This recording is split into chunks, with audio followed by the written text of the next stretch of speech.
Hello students.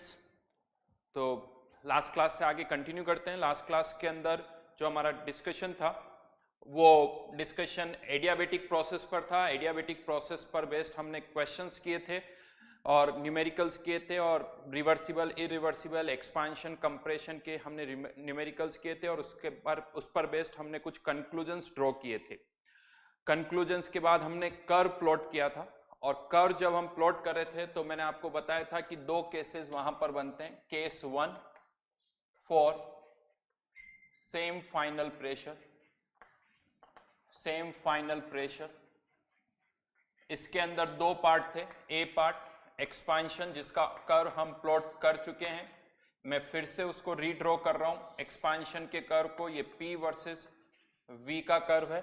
Expansion reversible के लिए ए point starting point, ये एंड पॉइंट बी पॉइंट हो गया ये, ठीक है। और देन इरिवर्सिबल का कर्व, इरिवर्सिबल के लिए सडनली प्रेशर कम होगा और फिर वॉल्यूम जो है वो इंक्रीज होगा। और हमने डिस्कस किया था कि जो वॉल्यूम होगा वो इरिवर्सिबल का वॉल्यूम जो होगा वो रिवर्सिबल के वॉल्यूम से ज्यादा होगा। क्यों ज्यादा होगा हमने लास्ट क्लास में भी डिस्कस किया था। अभी एक बार मैं फिर से आपको उसको एक्सप्लेन करूंगा, लेकिन हाँ, ये जो कर्व है ये रिवर्सिबल का कर्व है और ये वाला जो कर्व है वो इरिवर्सिबल का कर्व है। मतलब एडियाबेटिक रिवर्सिबल और एडियाबेटिक इरिवर्सिबल प्रोसेस हम कर रहे हैं for same final pressure. Final pressure same है लेकिन फाइनल वॉल्यूम सेम नहीं है। क्यों फाइनल वॉल्यूम सेम नहीं है? क्योंकि फाइनल टेम्परेचर सेम नहीं है। जैसा लास्ट क्लास में मैंने बताया था, फाइनल टेम्परेचर हमेशा किसका ज्यादा होता है? इरिवर्सिबल प्रोसेस का फाइनल टेम्परेचर हमेशा रिवर्सिबल प्रोसेस से ज्यादा होता है। तो जिसका टेम्परेचर ज्यादा होगा उसी का वॉल्यूम भी ज्यादा होगा। तो इरिवर्सिबल का जो वॉल्यूम है वो रिवर्सिबल के वॉल्यूम से ज्यादा होगा, राइट? क्यों ज्यादा होगा एक बार फिर से डिस्कस कर लेते हैं। मैंने इस तरह से एक टेम्परेचर स्केल आपको बताई थी, ये इनिशियल टेम्परेचर है। अच्छा, यहां पर एक चीज फिर अच्छी तरह से याद कर लेना, क्या कंपेयर हम कर रहे हैं? हम इनिशियल और फाइनल टेम्परेचर एक प्रोसेस का कंपेयर नहीं कर रहे हैं। हम इनिशियल और फाइनल नहीं, हम फाइनल टेम्परेचर्स को कंपेयर कर रहे हैं। अगर हम प्रोसेस रिवर्सिबली करें या इरिवर्सिबली करें। इनिशियल टेम्परेचर तो ये है, एक केस हमने लिया था कंप्रेशन का। कंप्रेशन दो तरह से हम कर रहे हैं, रिवर्सिबली और इरिवर्सिबली। सिंस कंप्रेशन में टेम्परेचर बढ़ता है तो रिवर्सिबल हो या इरिवर्सिबल टेम्परेचर तो बढ़ेगा। अब किसमें ज्यादा बढ़ेगा ये हमें डिसाइड करना है। तो वर्क डन का फॉर्मूला NCV डेल्टा टी, और इरिवर्सिबल वर्क डन जो होता है कंप्रेशन में वो ज्यादा होता है। तो ज्यादा वर्क डन इरिवर्सिबल के केस में होगा तो इरिवर्सिबल का डेल्टा टी भी ज्यादा होगा। तो ये जो ज्यादा वाला डेल्टा टी है वो किसका हो जाएगा? इरिवर्सिबल का। कम वाला जो होगा वो रिवर्सिबल का। तो इस टेम्परेचर स्केल पर इरिवर्सिबल का टेम्परेचर रिवर्सिबल से ज्यादा है। लेकिन यही जब हम एक्सपांशन करते हैं तो टेम्परेचर बढ़ता नहीं है, टेम्परेचर कम होता है। तो इन केस ऑफ एक्सपांशन आप इनिशियल से ऊपर नहीं, इनिशियल से नीचे जाओगे। अब हमें डिसाइड करना है रिवर्सिबल का कौन सा है, इरिवर्सिबल का कौन सा है। तो अब मैग्नीट्यूड वाइज आप सोच लीजिए, रिवर्स एक्सपांशन में रिवर्सिबल का वर्क डन का मैग्नीट्यूड ज्यादा होता है तो रिवर्सिबल का डेल्टा टी भी ज्यादा। तो ज्यादा वाला डेल्टा टी किसका हो जाएगा? रिवर्सिबल का। कम वाला डेल्टा टी इरिवर्सिबल का। तो अगेन कह सकते हो कि इरिवर्सिबल का जो टेम्परेचर होगा वो रिवर्सिबल के टेम्परेचर से ज्यादा होगा। जिसका टेम्परेचर ज्यादा उसी का वॉल्यूम ज्यादा, और उसी लॉजिक को हमने यहां पर यूज किया है। तो ये रिवर्सिबल और ये इरिवर्सिबल के कर्व्स हैं यहां पर, और अच्छी तरह से यहां लिखिए। यहां पर ये V इरिवर्सिबल और यहां पर आपको लिखना है V रिवर्सिबल। ये जो मार्किंग मैंने यहां पर की है, हमेशा कर्व प्लॉट करते वक्त आप यही करोगे। सीक्वेंस फिर से मैं बता देता हूं, पहले रिवर्सिबल का कर्व प्लॉट करोगे, इनिशियल पॉइंट को A, फाइनल पॉइंट को B। ये हो गया रिवर्सिबल का कर्व। फिर किसका कर्व स्टार्ट करेंगे हम? इरिवर्सिबल का। स्टार्टिंग पॉइंट क्या है? A।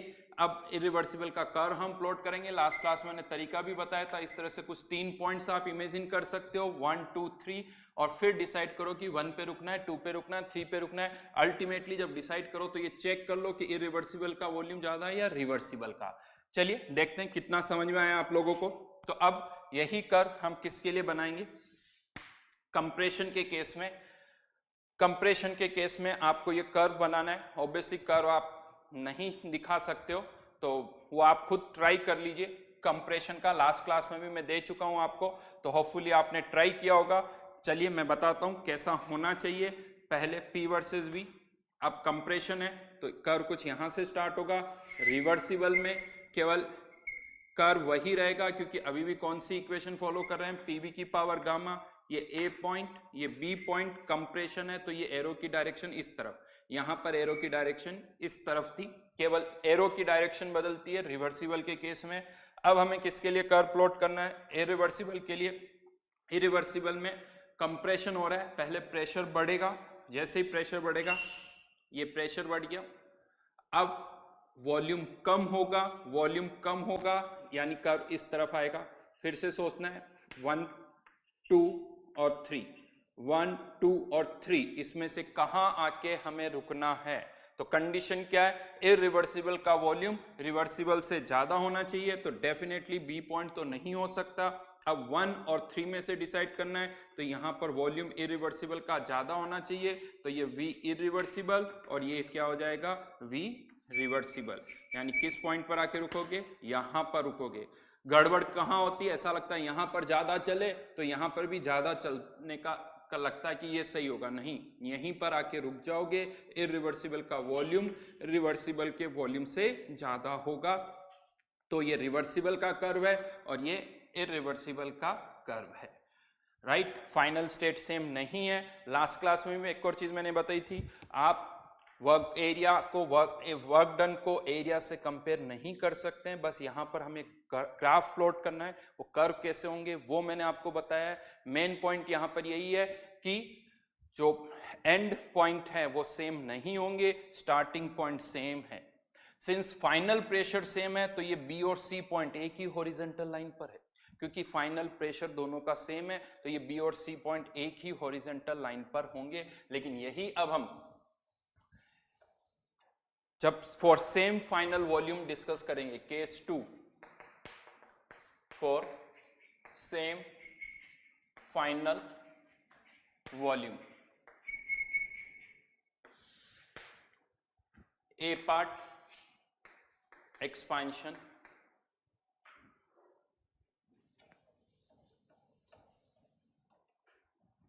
A part expansion. चलिए एक्सपांशन के लिए कर्व प्लॉट करते हैं। अब फाइनल वॉल्यूम सेम है लेकिन फाइनल टेम्परेचर सेम नहीं होगा। फिर से लॉजिक वही है, फाइनल टेम्परेचर इरिवर्सिबल का ज्यादा होगा, जिसका टेम्परेचर ज्यादा होगा उसी का प्रेशर ज्यादा होगा। तो यहां पर भी कंडीशन वही रही है, इरिवर्सिबल का टेम्परेचर ज्यादा, इसीलिए इरिवर्सिबल का प्रेशर ज्यादा होगा।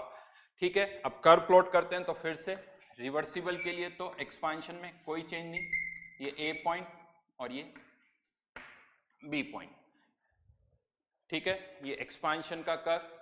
अब हमें किसके लिए प्लॉट करना है, इरिवर्सिबल के लिए। इरिवर्सिबल के लिए अब पहले तो ये सोचो कि सी पॉइंट कहां आएगा, बी और सी क्या एक ही हॉरिजॉन्टल लाइन पर होंगे या एक ही वर्टिकल लाइन पर होंगे।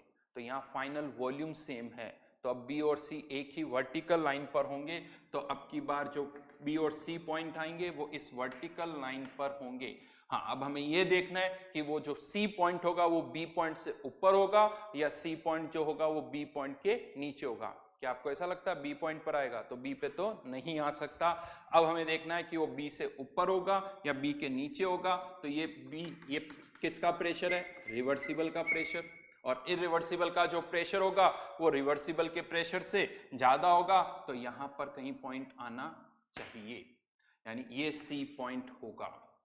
बट अब कर्व कैसे बनेगा, कर्व कैसे बनेगा वो देखना है। तो क्या होगा, एक्सपांशन कर रहे हैं, पहले एक प्रेशर कम होगा, एक्सपांशन करो, सडनली आपने बाहर का प्रेशर कम कर दिया, प्रेशर कम होगा, ये कर्व नीचे आएगा।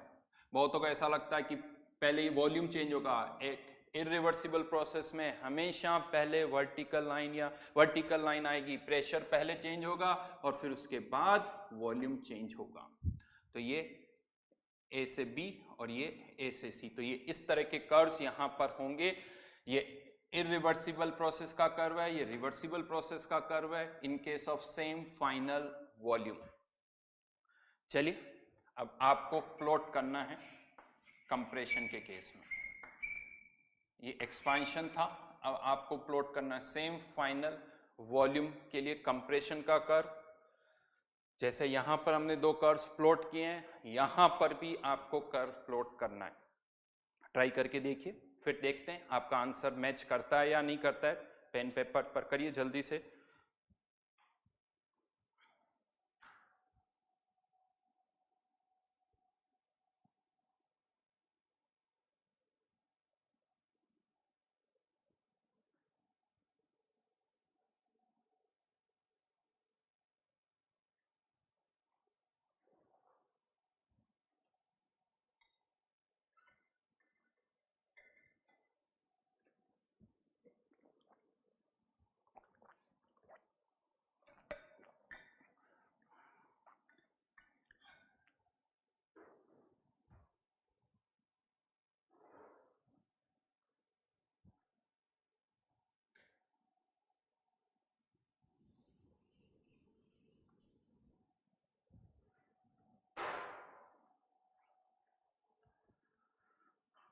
हो गया, चलिए ट्राई कर देखते हैं क्या बनाया आप लोगों ने।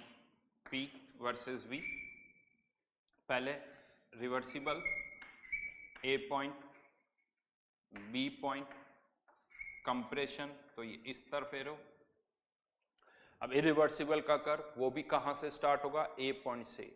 चाहे रिवर्सिबल हो या इरिवर्सिबल हो, सारे कर्व कहां से मैं स्टार्ट कर रहा हूं, A पॉइंट। लेकिन कोई A पॉइंट फिक्स नहीं है, कभी ऊपर है कभी नीचे, तो ऐसा नहीं कि मैंने A पॉइंट फिक्स किया है। हाँ, बस जहां से कर्व स्टार्ट कर रहे हैं उस पॉइंट को मैंने क्या बोल दिया, A पॉइंट। अब फिर से वही B और C पॉइंट एक ही वर्टिकल लाइन पर आएंगे। अब हमें फिर से देखना है कि C पॉइंट B के ऊपर होगा या नीचे होगा। तो इरिवर्सिबल का प्रेशर जो है वो रिवर्सिबल के प्रेशर से ज्यादा है, तो ये यहाँ पर ये रिवर्सिबल का प्रेशर है, तो इरिवर्सिबल का प्रेशर जो है वो इससे ज्यादा होगा। यानी ये इस पॉइंट पर आपको आना है P इरिवर्सिबल। ए से कंप्रेशन हो रहा है, पहले वर्टिकल लाइन और फिर हॉरिजॉन्टल लाइन।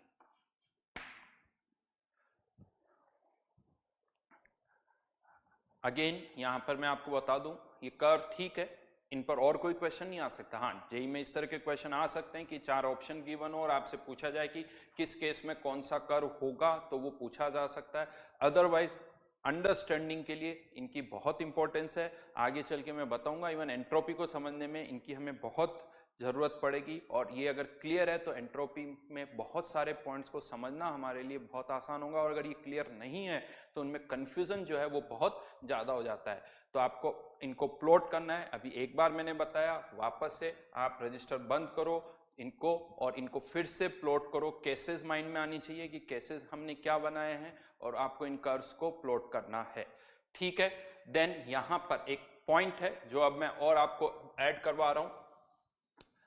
जो अब अगर आप इस कर्व प्लॉट करते हैं तो जैसे हमने आइसोथर्मल के भी कर्व प्लॉट किए और एडियाबेटिक के भी कर्व प्लॉट किए, तो हमने देखा था कि इन केस ऑफ आइसोथर्मल, जैसे ये आइसोथर्मल रिवर्सिबल है, तो आइसोथर्मल इरिवर्सिबल का कर्व जो है वो कुछ इस तरह से होता है। तो मतलब ये हो गया कि ये ए से बी आइसोथर्मल रिवर्सिबल है, और ये भी ए से बी आइसोथर्मल है लेकिन वो इरिवर्सिबल है। मतलब ये है कि ए और बी पॉइंट के बीच में दो आइसोथर्मल प्रोसेस पॉसिबल है, एक से ज्यादा आइसोथर्मल प्रोसेस पॉसिबल है। लेकिन इन सभी कर्व्स को आप देखिए, क्या ऐसा हो रहा है कि ए से बी के बीच में रिवर्सिबल और इरिवर्सिबल? नहीं। अगर रिवर्सिबल ए से बी जा रहे हैं तो इरिवर्सिबली आप ए से बी नहीं जा रहे हो। फाइनल स्टेट सेम नहीं हो सकती, एंड स्टेट सेम नहीं हो सकती। तो एक एडियाबेटिक प्रोसेस के लिए अगर मैं बात करूं, या इसे मैं यूं कह दूं कि अगर ये एक एडियाबेटिक रिवर्सिबल प्रोसेस है तो ये एडियाबेटिक इरिवर्सिबल नहीं हो सकता। लेकिन अगर ये आइसोथर्मल रिवर्सिबल है तो ये आइसोथर्मल इरिवर्सिबल हो सकता है। यानी कंक्लूजन ये है, please note down, between two points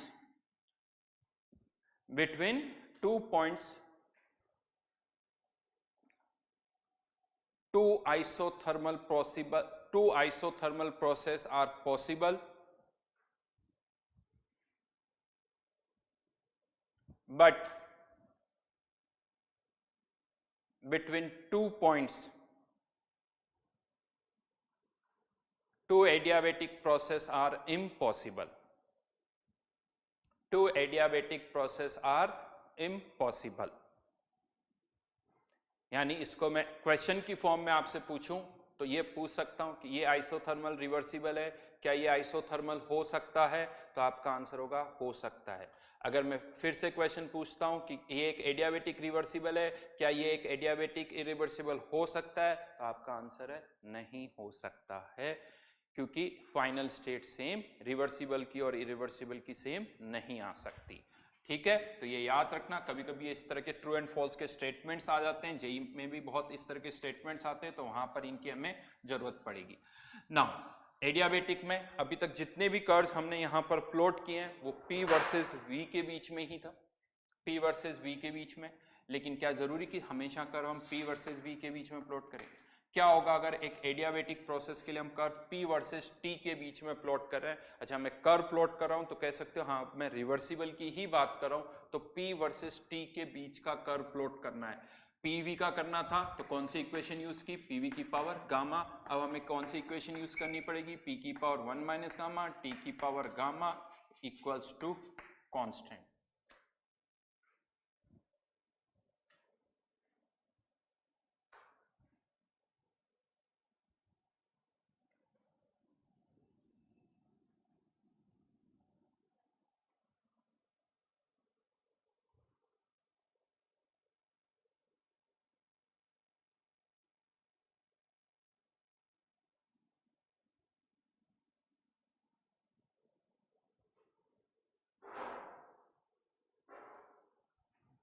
curve plot करना है, सोचो कैसे होगा? P की पावर 1 माइनस गामा, T की पावर गामा, क्या ऐसे ही आएगा? रिवर्सिबल की बात कर रहा हूं क्योंकि इक्वेशन हम फॉलो कर रहे हैं। कर्व आपको प्लॉट करना है, करिए। क्या हाइपरबोला होगा या क्या होगा?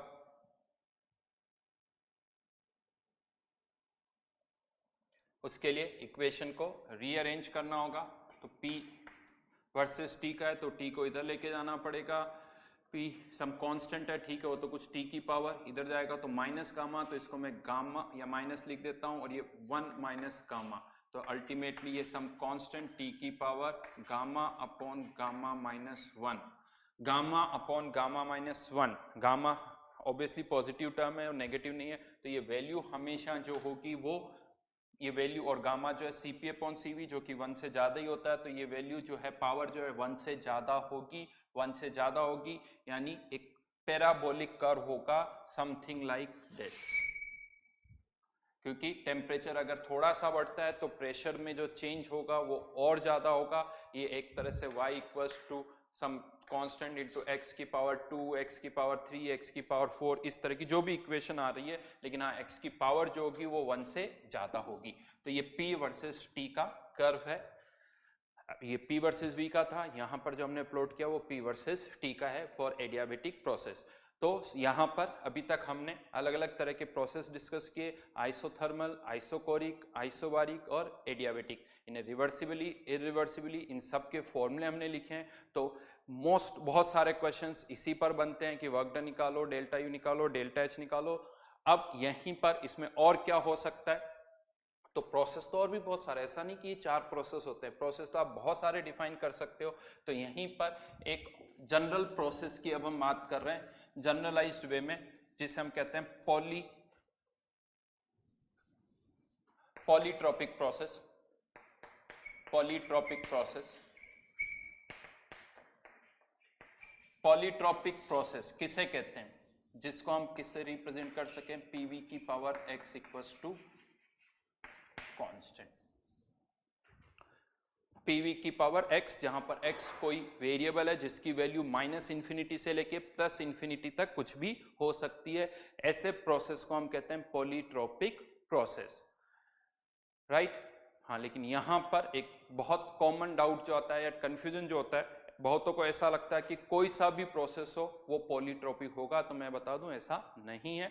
बहुत सारे प्रोसेस है, हर किसी प्रोसेस को आप इस फॉर्मेट में नहीं लिख सकते। P plus V equals to 2, ये भी एक प्रोसेस है, बट ये पॉलीट्रोपिक नहीं होगा। तो ऐसा नहीं कि हर एक प्रोसेस पॉलीट्रोपिक होता है, बट हाँ ज्यादातर प्रोसेस जो हम जिन पर क्वेश्चंस करते हैं, हम न्यूमेरिकल सॉल्व करते हैं, ज्यादातर इस कैटेगरी को बिलोंग करते हैं। कैसे? चलिए वो समझते हैं। लेट्स से इसको अगर हमें प्लॉट करना है तो x की वैल्यू पर डिपेंड करेगा कर्व कैसा होगा। जैसे x equals to 0, x equals to 0 है, v की पावर 0, ये 1 हो जाएगा यानी प्रेशर कांस्टेंट। तो अगर x इक्वल्स टू 0 है तो प्रेशर कांस्टेंट है, that means process is isobaric. x की वैल्यू अगर 1 है तो pv equals to constant, x equals to 1, pv equals to constant. ये कौन सा प्रोसेस हो गया? आइसोथर्मल प्रोसेस कह सकते हो। एक आइसोथर्मल प्रोसेस के लिए x की वैल्यू क्या हो जाएगी? 1। और अगर x की वैल्यू गामा के बराबर है, x equals to gamma, gamma 1 से बड़ा होता है, तो ये इस तरह से आ जाएगा। अच्छा, यहां पर भी चलिए एक छोटा सा पॉइंट और ऐड कर देता हूं। जैसे जैसे x की वैल्यू बढ़ रही है, आप नोटिस करोगे स्लोप जो है बढ़ रहा है। ये कैसे आया? ये कैसे आया? चलिए वो डिस्कस कर लेते हैं। उसके लिए आपको इसको क्या करना पड़ेगा? डिफरेंशिएट। p वर्सेस v का कर्व है, डिफरेंशिएट करना होगा इसको। तो मैं डायरेक्ट डिफरेंशिएट वैल्यू लिख रहा हूं, वो आप खुद कर सकते हो। dp upon dv equals to minus x into p by v. ये माइनस साइन फिर से यहाँ पर स्लोप बता रहा है कि स्लोप पॉजिटिव होगा या नेगेटिव, यानी 90 डिग्री से ज्यादा होगा या 90 डिग्री से कम होगा। तो यहाँ पर ये जो सारे कर्व्स हैं इनके दिख रहे हैं कि स्लोप जो है वो 90 डिग्री से ज्यादा है। तो ये माइनस साइन तो केवल ये बता रहा है कि हाँ स्लोप 90 डिग्री से ज्यादा होगा। अब अगर हम मैग्नीट्यूड की बात करें तो जिसका x ज्यादा होगा उसके लिए स्लोप भी ज्यादा होगा। यानी किसी कॉमन पॉइंट पर जिसके लिए x, ये एक कॉमन पॉइंट है, जिसका x ज्यादा होगा उसके लिए स्लोप भी ज्यादा होगा। तो जैसे जैसे x की वैल्यू बढ़ रही है स्लोप बढ़ रहा है। तो आप ये देखोगे इधर x की वैल्यू बढ़ रही है, स्लोप भी बढ़ रहा है। तो ये आप यहाँ पर यूज कर सकते हो। फर्दर इवन मैं इसमें यूं भी कह सकता हूँ गामा की वैल्यू भी फिक्स नहीं होती, जितना गामा ज्यादा होगा उसका स्लोप भी उतना ही ज्यादा होगा। गामा बढ़ने पर स्लोप जो है वो बढ़ता जाएगा। इसको आप आगे कहाँ यूज कर सकते हो, इसका एक छोटा सा एग्जांपल देता हूँ। इवन दो अलग अलग केसेस के लिए भी ये एडियाबेटिक प्रोसेस के कर्व बना रहा हूँ। एडियाबेटिक प्रोसेस पीवी की पावर गामा। अब इसमें से ये दोनों एडियाबेटिक रिवर्सिबल प्रोसेस के कर्व है। इसमें से मान लीजिए एक कर्व ये गामा 1 और ये गामा 2 है, तो कौन किसका गामा ज्यादा होगा? तो कह सकते हो जिसका स्लोप ज्यादा है, इसका स्लोप ज्यादा है, तो गामा 2 की वैल्यू गामा 1 से ज्यादा होगी। तो यहां पर आप गामा से डिसाइड कर सकते हो किसका कर्व है। ये तो चलो गामा 1 गामा 2 मैंने लिया, इसी को मैं ऐसे लिख सकता हूं हीलियम और H2 का कर्व है। अब बताना है कि इसमें से 1 और 2 ये किसके होंगे? ये किसके होंगे? तो जिसका स्लोप ज्यादा है उसका गामा ज्यादा होगा। अब गामा यहाँ पर किसका ज्यादा है? तो वापस से पीछे जाइए, हीट वाले पार्ट में मैंने बताया था जैसे जैसे एटॉमिसिटी बढ़ती है सीवी की वैल्यू बढ़ती है, सीपी की वैल्यू बढ़ती है, लेकिन गामा की वैल्यू कम होती है। तो इस एटॉमिसिटी बढ़ने पर गामा कम हो रहा है, यानी हीलियम का गामा ज्यादा। तो ये वाला कर्व हीलियम का और ये वाला कर्व H2 का होगा।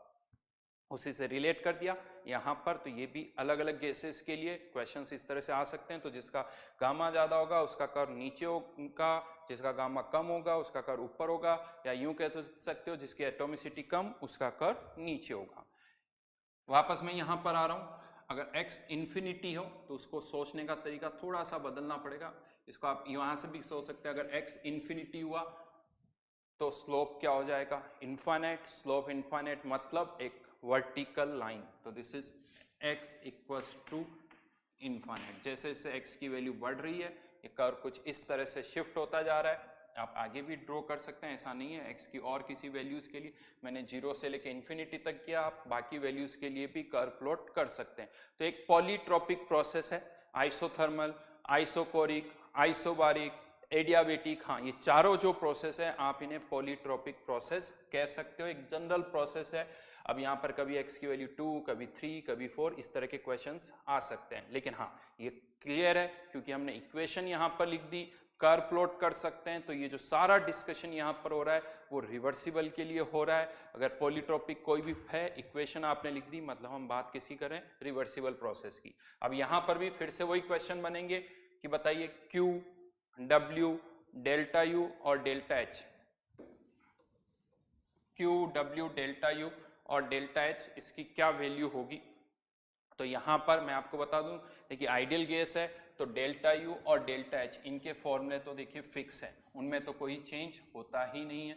तो डेल्टा U की जहां तक मैं बात करूं NCV delta T, delta H की अगर हम बात करें,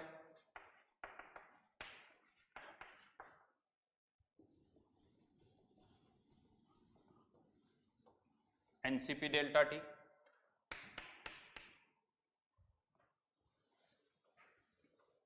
देन वर्क डन, तो इक्वेशन हमारे पास है, तो work done equals to minus, since reversible है तो पी एक्सटर्नल डीवी की जगह हम क्या लिख सकते हैं, माइनस पी डीवी, इंटीग्रेट कर सकते हैं। तो जैसे एडियाबेटिक में फॉर्मूला आता है P two V two minus P one V one upon gamma minus one, वहां पीवी की पावर गामा होता है इसीलिए डिनोमिनेटर में गामा माइनस वन आ जाता है। यहाँ पर पीवी की पावर एक्स है तो डिनोमिनेटर में क्या आ जाएगा, x minus one, P two V two minus P one V one. या आप इसे चाहो तो ऐसे भी लिख सकते हो, N R delta T upon x minus one, ये भी हम लिख सकते हैं। तो ये वर्क डन का फॉर्मूला हो गया। डेल्टा यू पता है, वर्क डन पता है, तो फर्स्ट लॉ ऑफ थर्मोडायनेमिक्स से आप क्यू भी फाइंड आउट कर सकते हो। तो Q equals to delta U minus W. एक इंटरेस्टिंग पार्ट और है, जैसा अभी तक हम जब बात कर रहे थे, तो जब भी मोलर हीट कैपेसिटी की बात आती है तो मोलर हीट कैपेसिटी या तो हम बात करते हैं सीवी की या सीपी की। हाँ, हम ये जरूर बोलते हैं कि molar heat capacity process to process depend करती है। तो क्वेश्चन आता है, मान लीजिए कोई और प्रोसेस हो रहा है तो उसकी मोलर हीट कैपेसिटी हम कैसे फाइंड आउट करेंगे। कोई भी प्रोसेस हो सकता है, कोई पॉलीट्रोपिक प्रोसेस हो सकता है, उसकी मोलर हीट कैपेसिटी कैसे निकाल सकते हो। तो अब आप यहाँ से एक पॉलीट्रोपिक प्रोसेस के लिए मोलर हीट कैपेसिटी निकाल सकते हो। कैसे, तो जो कोई भी प्रोसेस है उसके लिए Q की वैल्यू क्या हो जाएगी, NC डेल्टा टी। C उस प्रोसेस की मोलर हीट कैपेसिटी है, डेल्टा यू क्या हो जाएगा, NCV डेल्टा टी। हमेशा आइडियल गैस के लिए वर्क डन का फॉर्मूला यहाँ पर अभी हमने डिराइव कर लिया। तो ये वर्क डन का formula NR delta T upon x minus one, N cancel, delta T ये कैंसिल, तो C equals to CV minus R upon x minus one. ये एक जनरल फॉर्मूला है for molar heat capacity. C equals to CV minus R upon x minus one, x की value put करके आप C find out कर सकते हैं। बहुत सालों पहले जेई में पहले दो इस तरह के ज़्यादातर क्वेश्चन मैं आपको बता दूं फिजिक्स में बनते हैं, इवन इरोडो में आप देखोगे तो इस तरह के क्वेश्चंस हैं। लेकिन कुछ सालों पहले केमिस्ट्री में भी इस तरह का क्वेश्चन आया था, बड़ा आसान था, बस ये पता होना चाहिए। आप शीट में देख सकते हो, जेई एडवांस में आपको इस तरह के क्वेश्चंस मिल जाएंगे। तो ये बड़े सिंपल से ही क्वेश्चंस होते हैं जो आप यहाँ पर देख सकते हो, राइट।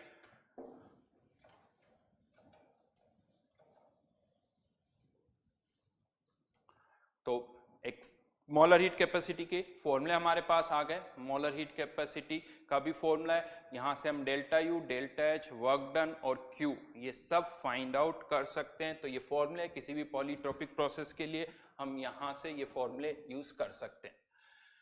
चलिए और आगे बढ़ते हैं। After polytropic process next part पर आते हैं। नेक्स्ट पार्ट, अभी तक जो हमारा डिस्कशन था अलग अलग तरह के प्रोसेस थे, लेकिन अब जब क्वेश्चंस यहाँ पर आते हैं तो एक तो होता है कि एक एडियाबेटिक प्रोसेस किया, एक्सपांशन या कंप्रेशन का क्यू डब्ल्यू निकालो, या आइसोथर्मल प्रोसेस किया, क्यू डब्ल्यू फाइंड आउट कर दो। लेकिन क्वेश्चन ऐसे भी आते हैं कि हमने एक प्रोसेस जो किया उसमें ए से बी गए, फिर बी से सी गए, यानी एक स्टेप नहीं दो स्टेप में प्रोसेस कर रहे हैं। एक मान लीजिए पहली स्टेप आइसोथर्मल है, दूसरी स्टेप एडियाबेटिक है। अब आपसे क्वेश्चन पूछा जा सकता है कि बताओ टोटल वर्क डन कितना होगा, टोटल हीट ट्रांसफर कितनी होगी, टोटल डेल्टा यू कितना होगा, टोटल डेल्टा एच कितना होगा। इस तरह के क्वेश्चन हो सकते हैं, यानी यूं कह सकते हो सिंपली मल्टी स्टेप प्रोसेस हो सकते हैं, एक से ज्यादा स्टेप अगर हम कर रहे हो।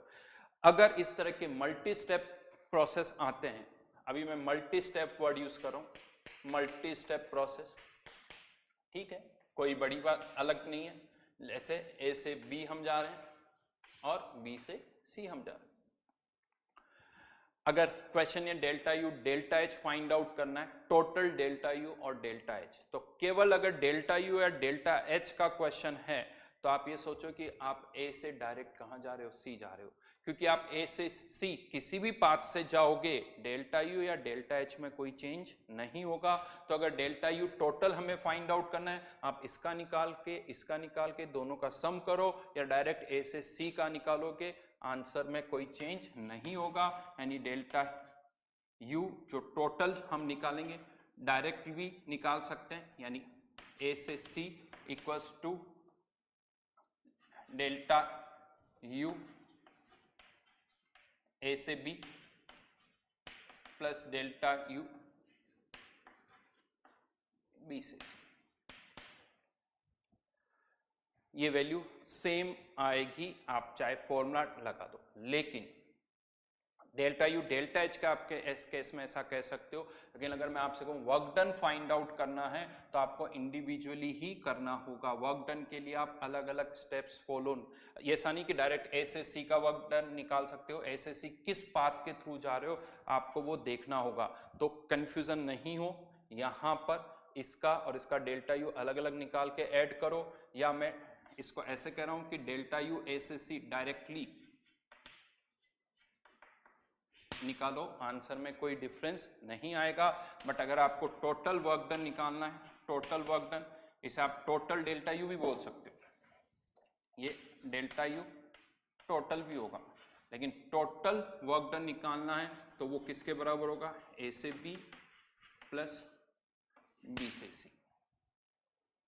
और ये वर्क डन कोई जरूरी नहीं है कि ए से सी से मैच कर रहा हो, राइट। हाँ, लेकिन ए से सी हमेशा वर्क डन निकालने के लिए पहले आपको पाथ डिफाइन करना होगा, तो इंडिविजुअली निकालना होगा। लेकिन अब यहां पर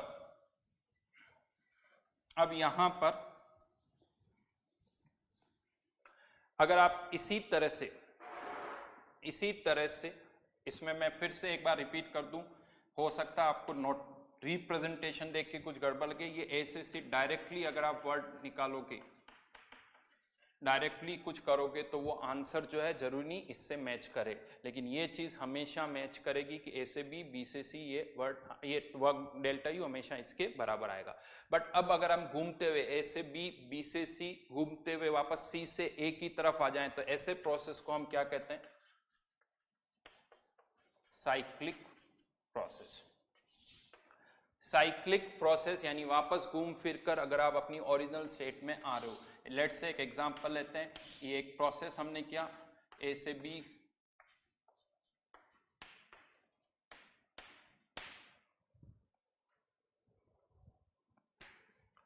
एक साइक्लिक प्रोसेस है जिसका डेल्टा यू जो है, अच्छा अब साइक्लिक प्रोसेस है, ओवरऑल डेल्टा यू टोटल की मैं बात करूं तो घूम फिर कर आप वापस ओरिजिनल स्टेट पर आ गए तो डेल्टा यू टोटल क्या हो गया, 0। डेल्टा एच टोटल जो है वो भी क्या हो जाएगा, 0। Delta U delta H total जो है वो हो गया 0 बिकॉज प्रोसेस इज साइक्लिक। हाँ, लेकिन अब बात आती है क्यू टोटल और वर्क डन टोटल, तो फ्रॉम फर्स्ट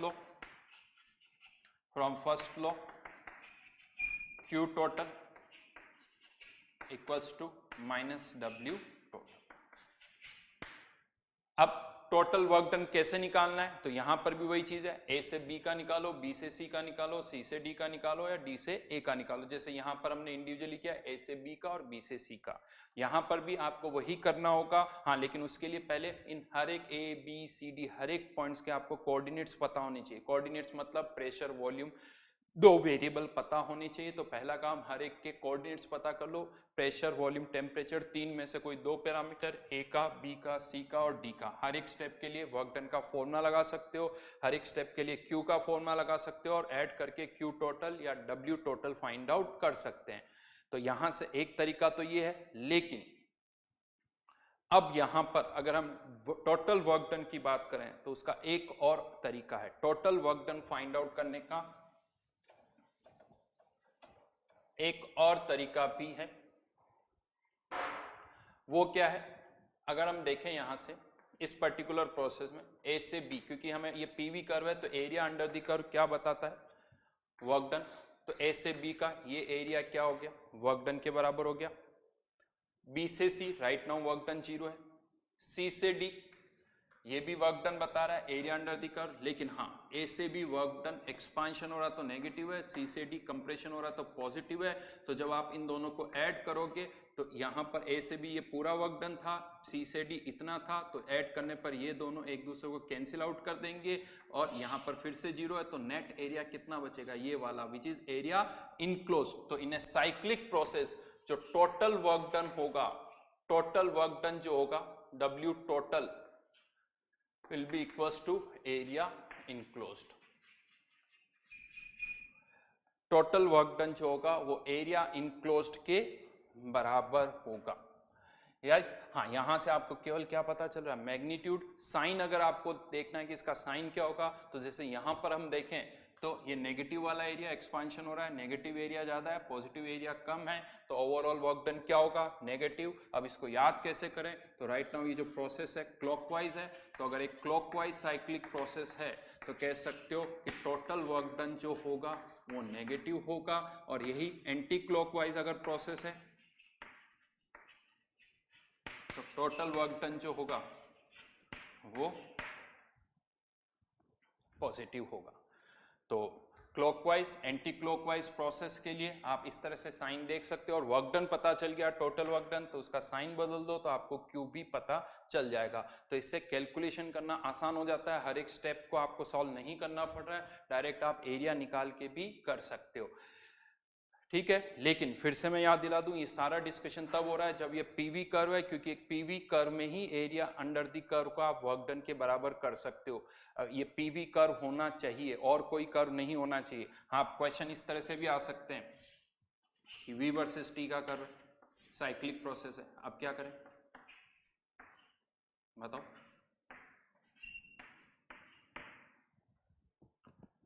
क्या इसका भी एरिया इनक्लोज वर्क डन? नहीं, इसका एरिया इनक्लोज वर्क डन नहीं होगा, तो फिर क्या करेंगे।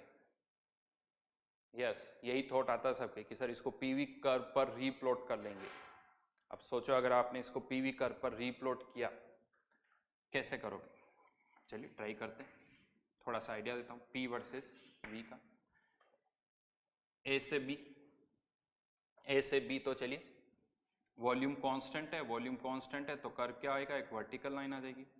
वर्टिकल लाइन मैं बना देता हूं इस तरह से, ए से बी, बी से सी आइसोथर्मल प्रोसेस है, आइसोथर्मल प्रोसेस, और वॉल्यूम जो है वो कम हो रहा है, वॉल्यूम कम हो रहा है, आइसोथर्मल प्रोसेस, और जिसका वॉल्यूम जो है वो क्या होना चाहिए, कम होना चाहिए, यानी कंप्रेशन हो रहा है, वॉल्यूम कम हो रहा है, कंप्रेशन हो रहा है, तो प्रेशर जो है वो बढ़ेगा। इसको मैं थोड़ा सा यहाँ पर शिफ्ट कर देता हूँ, यहाँ पर समथिंग लाइक दैट, यहाँ पर इस तरह से वॉल्यूम कम हो रहा है, कर्व इस तरह से आएगा।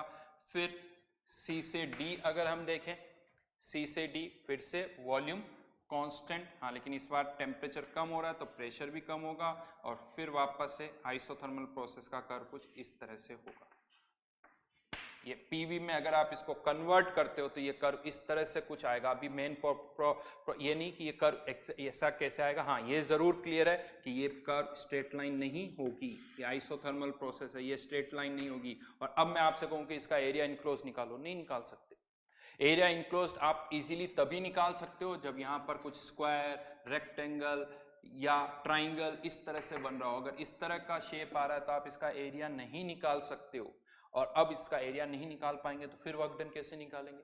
अब मैं आपसे कहूँ इसका टोटल वर्क डन निकालो, तो यहाँ पर भी आप क्या करोगे कि ए से बी आइसोकोरिक प्रोसेस है, उसका फॉर्मूला लगेगा, बी से डी, बी से सी आइसोथर्मल, फिर सी से डी आइसोकोरिक, फिर ये फोर फॉर्मूले लगाएंगे। तो वो तो हम यहाँ पे भी कर सकते थे। मतलब किसी भी पीवी कर्व, किसी भी और कर्व को पीवी पर कन्वर्ट करने से पहले देख लीजिए कि क्या वो कर्व स्ट्रेट लाइन यानी स्लांटेड, वर्टिकल, हॉरिजेंटल इस तरह के कर्व्स आने चाहिए, स्ट्रेट लाइन ही होनी चाहिए। अगर इस तरह के कर्व्स आ रहे हैं तो पीवी डायग्राम में कन्वर्ट करने का कोई फायदा हमें नहीं मिलेगा, उसका कोई बेनिफिट हमें नहीं होगा, क्योंकि फिर से वही स्टेप बाय स्टेप ही करना होगा, क्योंकि ये जनरली सबके माइंड में होता है कि पीवी पे कन्वर्ट कर लेंगे, लेकिन नहीं कर सकते। अगर आपका जो साइक्लिक प्रोसेस है उसमें आइसोथर्मल प्रोसेस है या एडियाबेटिक प्रोसेस इन्वॉल्व है तो कोई फायदा नहीं है। हाँ, उस साइक्लिक प्रोसेस के अंदर आइसोकोरिक आइसोबारिक है तो आप उसे कन्वर्ट करो, बेनिफिट मिलेगा। लेकिन अगर उसके अंदर एडियाबेटिक या आइसोथर्मल प्रोसेस है तो पीवी पे कन्वर्ट करने का कोई फायदा आपको नहीं मिलेगा। ठीक है, तो ये प्रैक्टिस है। हाँ, यहाँ पर अब ये जो साइक्लिक के क्वेश्चंस होते हैं ये थोड़े कॉम्प्लिकेटेड होते हैं। कॉम्प्लिकेटेड क्यों होते हैं? क्योंकि एक ही प्रोसेस में आप 3 या 3 से ज़्यादा स्टेप्स कर रहे हो, तो कभी आइसोथर्मल कभी आइसोकोरिक, तो कैलकुलेशन ज़्यादा होगी, नंबर ऑफ स्टेप्स बहुत सारी होती है, तो इवन बहुत सारे डेटा आपको हैंडल करना पड़ता है। तो बहुत बार ये नहीं समझ में आता कि कौन सी स्टेप पहले करें कौन सी स्टेप बाद में करें। वो प्रैक्टिस से अपने आप समझ में आएगा। इनफैक्ट केमिस्ट्री से के बजाय फिजिक्स में ऐसे क्वेश्चन ज़्यादा आते हैं। फिजिक्स में अगर आप देखोगे तो मेनली मोस्टली क्वेश्चंस जो आते हैं वो साइक्लिक पर ही होते हैं। बहुत सारे क्वेश्चन होते हैं केमिस्ट्री में आते हैं, लेकिन इतने ज़्यादा क्वेश्चंस नहीं होते हैं। बट कौन से स्टेप पहले करनी होगी ये आपको प्रैक्टिस करके ही समझ में आएगा। जहाँ तक मैं बात करूँ इस कर्व को रीप्लॉट करने की, तो सोचना थोड़ा सा आसान है। इंडिविजुअल कर्व को पहले प्लॉट करना, आइसोथर्मल का कर्व कैसा होता है, आइसोबारिक का कैसा होता है, आइसोकारिक का कैसा होता है। हाँ, फिर आपको उनको कनेक्ट करना पड़ेगा कि ऐसे भी तो आइसोकोरिक था, फिर बी से सी, तो हर एक एंड पॉइंट और स्टार्टिंग पॉइंट को कनेक्ट करना होगा। तो वो प्रैक्टिस करोगे तो ये चीज़ भी आप कर सकते हो। इनफैक्ट 11th के अंदर गैसेस स्टेट में भी हमने इस तरह के बहुत सारे कर्व्स प्लॉट किए हैं। डीपीपी में भी इस तरह के कर्व्स थे, तो ऐसा नहीं कि पहले नहीं किया हुआ है। ये सारी चीज़ें हम पहले 11th में गैसेस स्टेट में कर भी चुके हैं। चलिए एक क्वेश्चन यहाँ पर करते हैं साइक्लिक प्रोसेस से related he.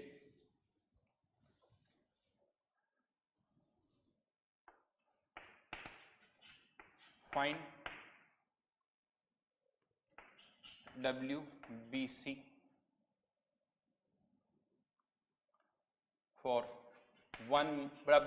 for 1 mole ideal gas undergoing following changes if Q total equals to 600। जो Q total दे रखा है, WBC फाइंड आउट करना है। प्रोसेस क्या है वो देखते हैं।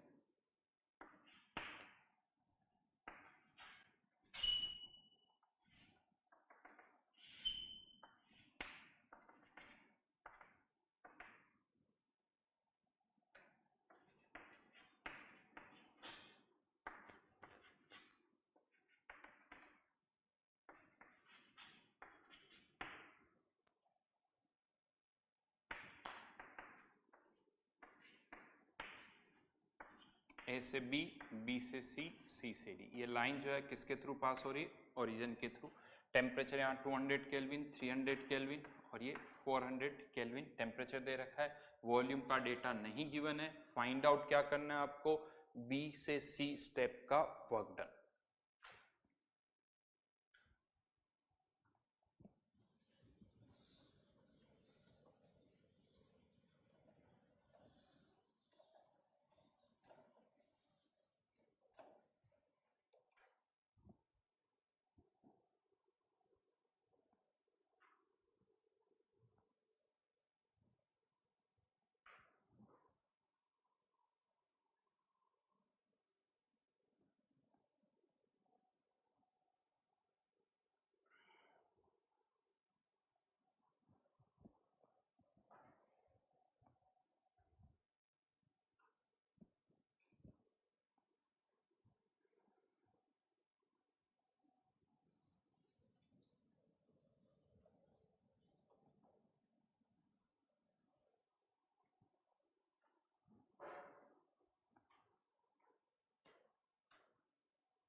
यहां पर अगर हम देखें तो ए से बी आइसोकोरिक प्रोसेस है, दिख रहा है ए से बी, सी से A line passing through origin, V versus T का कर्व है, तो ये कौन सा हो गया आइसोबारिक। लेकिन बी से सी ऐसा कोई स्टैंडर्ड प्रोसेस नहीं है, ना तो आप इसे आइसोथर्मल, ना आइसोकोरिक, ना आइसोबारिक कुछ भी नहीं कह सकते, उसका कोई स्टैंडर्ड नाम नहीं है। तो अब हमारे पास डायरेक्टली ऐसा कोई फॉर्मूला नहीं है जिसके थ्रू हम बी से सी का वर्क डन निकाल सकें, ऐसा कोई डायरेक्ट फॉर्मूला नहीं है, पैरामीटर्स भी हमें नहीं दे रखे। तो अब हम क्या करेंगे यहाँ पर अगर अब हमें बी से सी का वर्क डन निकालना है तो एक तरीका है, क्यू टोटल दे रखा है, तो डब्ल्यू टोटल कितना हो गया -600 जूल। डब्ल्यू टोटल क्या है W A B plus W B C plus W C A equals to -600 joule, -600 joule. W A B 0 हो जाएगा, डब्ल्यू ए बी 0 हो गया, डब्ल्यू बी सी निकालना है, डब्ल्यू सी ए, सी से ए एक आइसोबारिक प्रोसेस है, और मैंने क्या बोला था आइसोबारिक में वर्क डन निकालने के कितने फॉर्मूले होते हैं, 3 फॉर्मूले। कौन कौन से, -P V2 - V1, दूसरा -NR डेल्टा T और तीसरा -डेल्टा NCR T। ये केमिकल रिएक्शन नहीं है तो फॉर्मूला कौन सा लगा सकते हैं -NR delta T equals to -600 joule. ओह चलिए कोई बात नहीं, थोड़ी कैलकुलेशन ज़्यादा होगी। बी से सी -N की वैल्यू कितनी 1, डेल्टा T सी से ए का कितना हो जाएगा 100। कैलकुलेशन को थोड़ा आसान करने के लिए मैं 25/3 यूज कर रहा हूँ, 8.314 को। डेल्टा T यहाँ पर अब आपको देखना होगा टेम्परेचर बढ़ नहीं रहा है, टेम्परेचर कम हो रहा है, कितना कम हो रहा है -100 इक्वल्स टू -600 जूल। तो W B C equals to, यहाँ से इसको सॉल्व करना होगा, थोड़ा हो सकता है डेटा इधर उधर हो तो आंसर में गड़बड़ आ सकती है, वो मैं देखना होगा। तो ये इधर जाएगा, ये माइनस माइनस प्लस हो गया, उधर जाएगा तो फिर माइनस, तो 600 माइनस 2500 डिवाइडेड बाय, ठीक है, जो भी सॉल्व कर सकते हो यहाँ से आंसर आ जाएगा। तो ये वर्क डन आप यहाँ से फाइंड आउट कर सकते हो।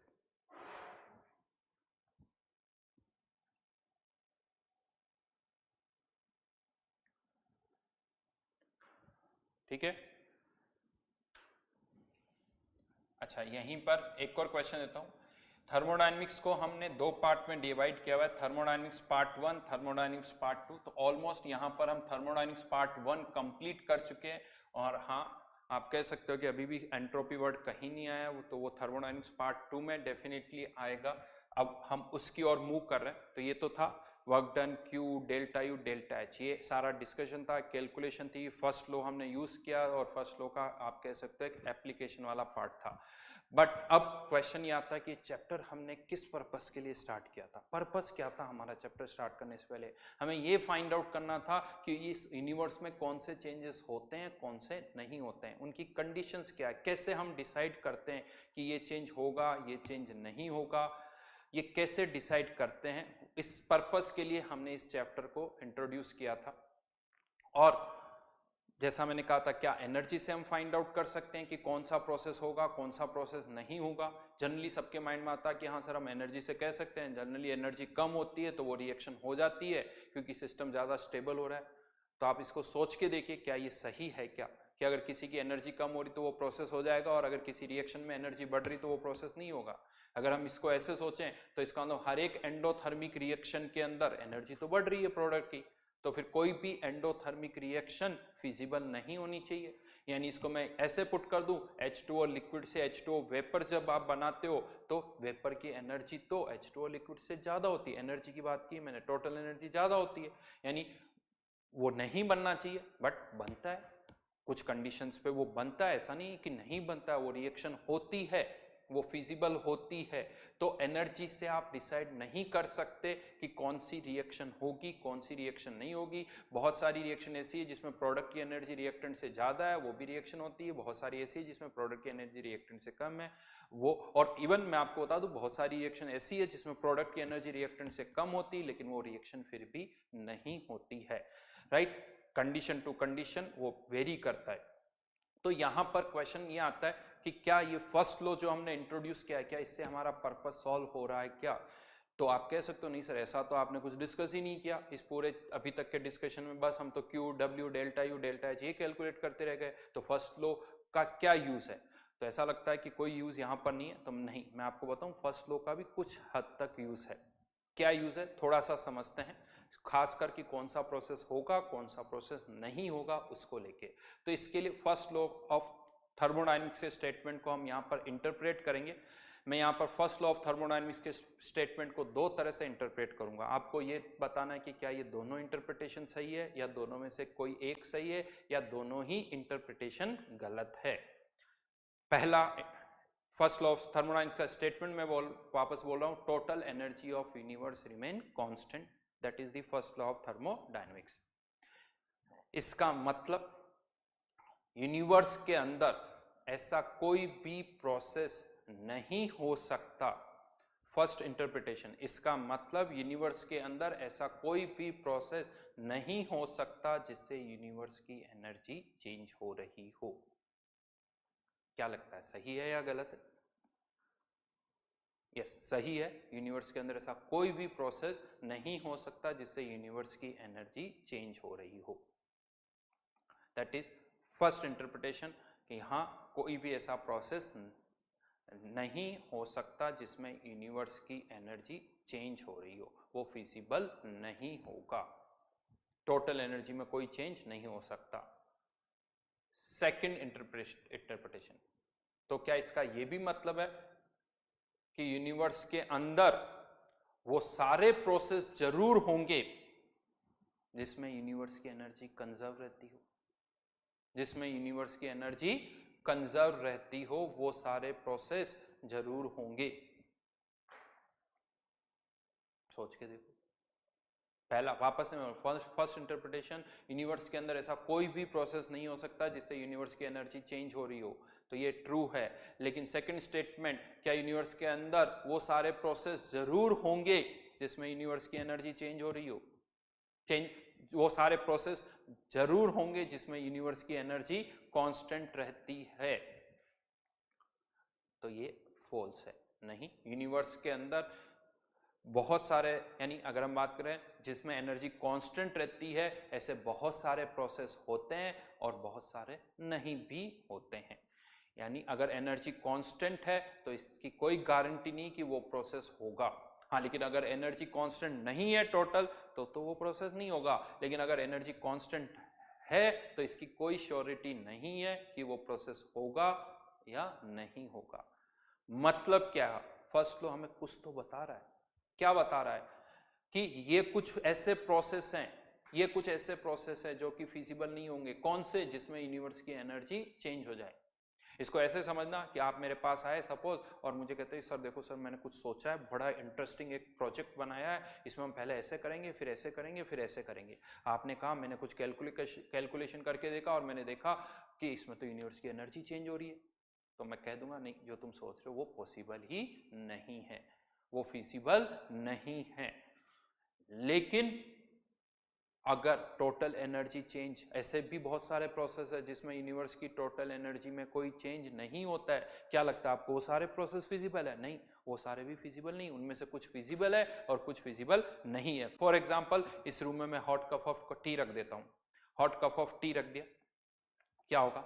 वो hot cup of T energy lose करेगी और सराउंडिंग्स की एयर जो है वो एनर्जी गेन करेगी, और ये प्रोसेस फाइनाइट टाइम में कंप्लीट भी हो जाएगा। हमें पता है ऐसा होता भी है, और यूनिवर्स की टोटल एनर्जी में कोई चेंज नहीं होता।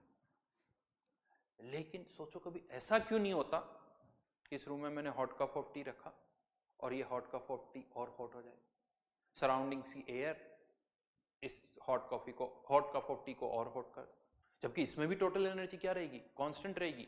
लेकिन ऐसा नहीं होता है, ऐसा नहीं होता है, जबकि एनर्जी तो दोनों में कंजर्व है। एक और एग्जांपल लेते हैं। इस रूम में मैं एक अमोनिया की बोतल ओपन कर देता हूँ, अमोनिया की बोतल ओपन करूंगा, अमोनिया पूरे रूम में फैल जाएगी। खैर कैलकुलेट करना मुश्किल है एनर्जी को, बट आप कह सकते हो कि इस प्रोसेस में भी यूनिवर्स की टोटल एनर्जी में कोई चेंज नहीं होता है। यहाँ ध्यान रखना, मैं जब भी एनर्जी की बात कर रहा हूँ टोटल एनर्जी की ही बात कर रहा हूँ। बट सोचो कभी ऐसा क्यों नहीं होता कि इस रूम में अमोनिया है और मैं एक खाली बोतल रख दूं और सारी अमोनिया उसके अंदर आ जाए, जैसे होता ना जिन बोतल के अंदर घुस जाता है, ऐसा क्यों नहीं होता? जबकि ऐसा होगा तो इसमें भी यूनिवर्स की एनर्जी तो कांस्टेंट रहेगी, बट ऐसा नहीं हो रहा है।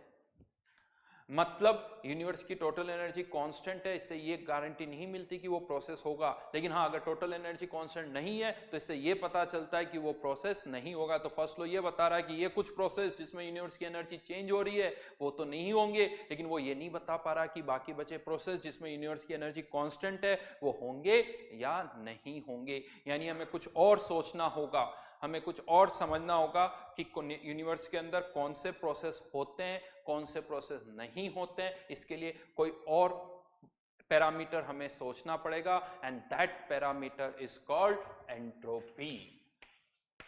यस, ये एंट्रोपी टर्म है जो हमें बताएगी कि यूनिवर्स के अंदर कौन से प्रोसेस होते हैं और कौन से प्रोसेस नहीं होते हैं। यस, तो कह सकते हैं अब आपका इंतजार खत्म हुआ, फाइनली हम एंट्रोपी वर्ड पर आ गए। मैंने बोर्ड पर एंट्रोपी टर्म लिख दिया, लेकिन अभी एंट्रोपी थोड़ी और दूर है। क्यों दूर है तो उसका कारण मैं बताता हूँ। ऑब्वियसली जैसे ही मैंने एंट्रोपी लिखा तो खट से बहुत सारे क्वेश्चन आपके माइंड में आते होंगे कि यार ये सर एंट्रोपी क्या है, पहले तो ये बता दो जल्दी जल्दी से, फिर ये बता दो कि इससे कैसे पता चलता है कि कौन सा चेंज होगा कौन सा चेंज नहीं होगा। लेकिन पेशेंस रखना पड़ेगा, इतना जल्दी इतना आसानी से कुछ भी नहीं होगा। ये एंट्रोपी टर्म जो है इसको हमें ये ऐसा नहीं कि मैं आपको 2, 5 या 10 मिनट में मैं आपको समझा दूंगा कि एंट्रोपी क्या होती है।